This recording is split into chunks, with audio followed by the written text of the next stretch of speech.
माथेरान पर्यटन बचाव संघर्ष समितीच्या माथेरान बंद आवाहनाला चांगला प्रतिसाद मिळाला असून अनेक समाजासह संस्थांनी पाठिंबा दिल्यामुळे आजचा पहिला दिवस कडकडीत बंद पाळण्यात आला। समितीला आशा होती की आजच यावर निर्णय होईल, पण प्रशासनाकडून 19 मार्च रोजी सभा लावल्यामुळे आजचा पूर्ण दिवस बंद असणार आहे। येथील सर्व दुकाने, रेस्टॉरंट, काही हॉटेल्स, लॉजिंग, ई-रिक्षा बंदामध्ये सामील झाले आहेत। दरम्यान एक दिवस पर्यटनासाठी माथेरान बंद असल्याने सुमारे 80 लाखांचं आर्थिक नुकसान झालं आहे। माथेरानचे प्रवेशद्वार असलेल्या दस्तुरी येथे पर्यटकांची दिशाभूल, फसवणूक केली जाते। दरम्यान अश्वचालकांकडून दस्तुरी येथे भरमसाठ दर आणि माथेरान शहरात मात्र कमी दर असा अनुभव आलेल्या पर्यटकांनी सोशल मीडियाचा आधार घेत आपली व्यथा मांडली। यावर अनेकांनी आपल्या तिखट प्रतिक्रिया सुद्धा दिल्या।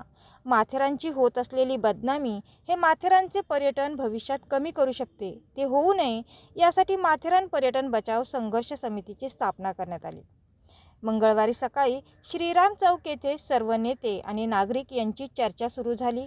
त्यावेळेस येथील प्रशासनाकडून पत्र पाठवण्यात आलं। त्यामध्ये 19 मार्च रोजी सकाळी 11 वाजता बाळासाहेब ठाकरे सभागृहात सभेचं आयोजन करण्यात आलं असून या सभेमध्ये समस्येचे निराकरण होणार आहे।